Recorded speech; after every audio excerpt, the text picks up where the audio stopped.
नमस्कार साथियों, आज की वीडियो में हम कवर करेंगे मध्य प्रदेश स्कूल शिक्षा विभाग की प्रमुख खबरों को। इस वीडियो के अंतर्गत आप इसी प्रकार से शिक्षा विभाग तथा सीएम राज्य स्कूल से संबंधित लेटेस्ट अपडेट के लिए हमारे चैनल को सब्सक्राइब कीजिए, बेल आइकन को प्रेस कीजिए ताकि हमारी वीडियो आपको लगातार मिलते रहे। साथियों, वीडियो को लाइक करना नहीं भूलिए। चलिए अब हम इन खबरों को डिटेल में जानते हैं।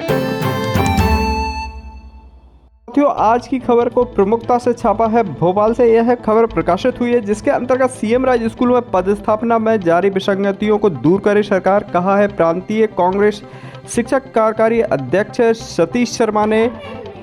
वहीं अगली खबर निकल करके आ रही, देश में खुलेंगे पीएम श्री स्कूल, ज्ञान आधारित अर्थव्यवस्था बनाने पर रहेगा जोर। अगली खबर निकल करके आ रही, सरकारी स्कूल में 15 जून से शुरू होगा नया सत्र, सीधे स्कूल में पहुंचेंगी किताबें।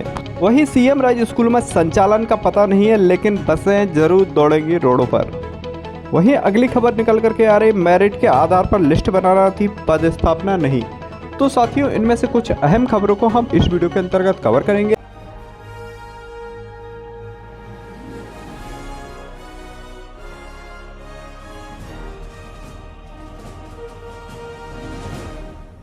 तो साथियों, सबसे पहले देखते हैं हम इस भोपाल से प्रकाशित यह न्यूज़पेपर की प्रमुख खबर, जिसके तहत सीएम राज्य स्कूल में पदस्थापना में जारी विसंगतियों को दूर करे सरकार। सतीश शर्मा ने यह कहा है। मध्य प्रदेश शिक्षक कांग्रेस के कार्यकारी प्रांत अध्यक्ष सतीश शर्मा ने प्रेस विज्ञप्ति जारी कर स्पष्ट किया है कि सीएम राज्य स्कूलों में अवधारणा प्रारंभ से ही विसंगतिपूर्ण रही है। विभाग द्वारा अपने ही बनाए गए नियमों का पालन नहीं किया जा रहा है। शिक्षकों द्वारा प्राचार्य की पदस्थापना हेतु परीक्षा प्रणाली तय की गई थी, चॉइस फिलिंग भी कराई गई थी। परीक्षा उपरांत प्राप्त अंकों के आधार पर पदस्थापना आदेश जारी करने के निर्देश थे, परंतु कम अंक प्राप्त करने वाले शहरी क्षेत्र प्रदाय किया जा रहा है तथा अधिक से अंक पाने वालों को दूरस्थ विद्यालय में पदस्थ किया जा रहा है। अंतर जिला पदस्थापना किए जाने पर वरिष्ठता खत्म किए जाने की बात की जा रही है। ऐसे शिक्षक जो किसी कारणवश परीक्षा में शामिल नहीं हो पाए या फिर असफल हो गए हैं, उनके सेवा काल भी मात्र 1 या 2 वर्ष बचा है। ऐसे शिक्षकों की पदस्थापना भी सीएम राज्य विद्यालय से हटाकर के दूरस्थ विद्यालय में की जा रही है, जो कि आपत्तिजनक एवं विसंगतिपूर्ण है। श्री शर्मा ने कहा है कि सरकार अतिशीघ्र ही सत्र प्रारंभ होने से पूर्व इन विसंगतियों को दूर करे। मध्य प्रदेश शिक्षक कांग्रेस श्री राजेश सिंह शंकर, अशोक प्रताप सिंह। तो साथियों, इस प्रकार से इन सभी पदाधिकारियों ने सीएम राज्य व्यवस्था में विसंगति को दूर करने की मांग कही। अगली अहम खबर निकल करके आ रही, सीएम राज्य स्कूल में शिक्षकों की पदस्थापना में रिश्वतखोरी के आरोप के बीच लोक शिक्षण संचालनालय द्वारा अपना पक्ष प्रस्तुत किया गया है। डीपीआई ने बड़ा मजेदार तर्क दिया है। विज्ञापन में मेरिट के आधार पर लिस्ट बनाने की घोषणा की थी, वही पदस्थापना घोषित नहीं की थी। तो अगला सवाल है, मेरिट के आधार पर लिस्ट बनानी थी, पदस्थापना नहीं। अपर संचालक लोक शिक्षण डीवीएस कुशवाहा ने आज पत्रकारों के सामने लोक शिक्षण संचालनालय का पक्ष प्रस्तुत करते हुए कहा है कि विज्ञापन में स्पष्ट दिया गया था कि सूची मेरिट के आधार पर ही बनेगी, लेकिन उसमें कहीं भी मेरिट के आधार पर पदस्थापना दिए जाने की कोई बात नहीं कही गई थी। सिर्फ एक सवाल, पदस्थापना की पॉलिसी ही नहीं तो पदस्थापना कैसे? आज से पहले भी सरकारी व्यवस्था में मेरिट के आधार पर सूची बनती थी और सूची के आधार पर पदस्थापना होती थी। पहली बार किसी ने बताया कि सिर्फ सूची मेरिट के आधार पर बनाई गई है, पदस्थापना के आधार पर कुछ और है।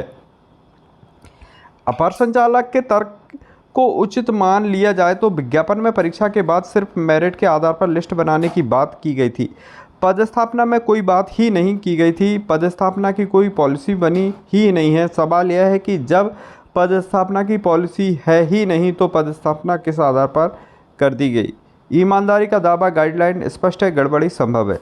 लोक शिक्षण संचालनालय के अधिकारियों ने दावा किया है कि गाइडलाइन स्पष्ट है, कहीं कोई गड़बड़ी की संभावना नहीं है। पहली प्राथमिकता सीएम राज्य स्कूल में पढ़ाने वाले क्वालिफाइड शिक्षकों को दी गई है। उसके बाद मेरिट के आधार पर पदस्थापना के आदेश जारी किए गए हैं। आपत्तिकर्ताओं का सवाल, प्रक्रिया पर पारदर्शिता क्यों नहीं? तो 4000 शिक्षकों की पदस्थापना में 130 से ज़्यादा शिकायतें आ चुकी हैं। एक बड़ा सवाल उठाया जा रहा है कि प्रक्रिया में पारदर्शिता क्यों नहीं थी? क्यों चुपके से लिस्ट बनाकर के जिला शिक्षा अधिकारियों को बताई गई है? क्या समय रहते पूरी लिस्ट एमपी ऑनलाइन पोर्टल पर अपलोड नहीं की गई? क्यों इसे ठगी नहीं कहा जाएगा। 1 जून को स्कूल टाइम में पदभार ग्रहण करना था और 1 जून शाम को पदस्थापना सूची ऑफिशियल पोर्टल पर अपलोड की गई है। अपर संचालक कामना आचार्य के बीच के रास्ते बताएं।